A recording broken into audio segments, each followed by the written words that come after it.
Bon dia i benvinguts al Museu Carmen Thyssen a Andorra. Avui comencem la nostra sèrie de Snaptales sobre obres de la col·lecció i ho fem amb Maurice Prendergast, artista impressionista americà, que en la seva recerca de la llum i del color viatja a França i en concret en la seva estada a París coneix les diferents obres d'artistes del moment exposades en galeries de la gran ciutat i es queda plasmat sobretot pel color. En aquesta obra, ell viatja en concret a la zona de la Bretanya, a la platja de Sant-Malo, on sempre es diu, tots els crítics han dit sempre que quina llum tan concreta que té la zona de Sant-Malo, i és precisament el que ell plasma. Podem apreciar molt bé la composició, la combinació geomètrica de cercles i quadrats per definir-nos el que són les casetes i la gent que està a la platja en un dia d'afluència màxima. Per mi és molt important ressaltar el cel d'aquesta obra.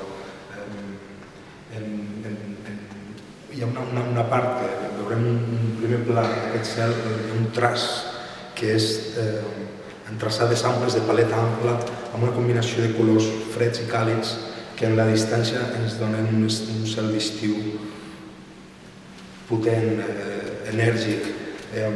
Aquesta distància precisament és la màgia d'aquesta obra.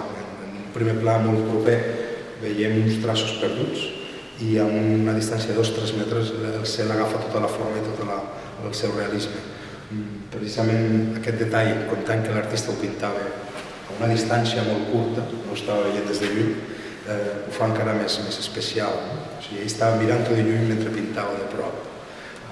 Aquesta obra composa una sèrie d'obres que ell va fer sobre la zona de Sant-Malo, ja que, com he dit abans, estava molt atret per les platges, pel mar.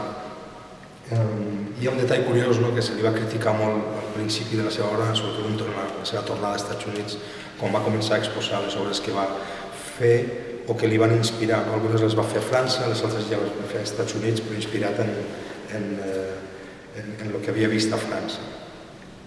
En les seves primeres exposicions, sobretot a la Galeria Magnet de Nova York, que era una de les que movia més l'art dels artistes que viatjaven fora dels Estats Units, va tenir una sèrie d'obres sobre el seu viatge a França i va rebre crítiques bastant contundents, sobretot pel fet que en una frase que va ser força negativa en aquell moment se li deia que era com una explosió de color descontrolat.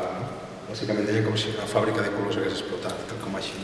Però el fet és això, que la seva composició cromàtica tan intensa amb el temps s'ha entès molt bé i precisament s'entén també com un pont cap als nous moviments artístics que evolucionarien en aquestes dates. Aquesta obra, que és de l'any 1907,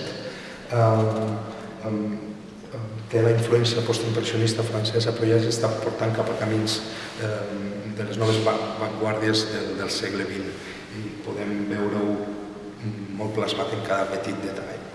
Però, en fi, és una obra que composa les 26 que tenim a l'exposició d'escenaris, que tenim fins al 14 de gener al Museu Carmen Thyssen d'Andorra, i per nosaltres la importància d'aquesta obra, igual que totes les altres, és aquesta recerca de la llum i del color.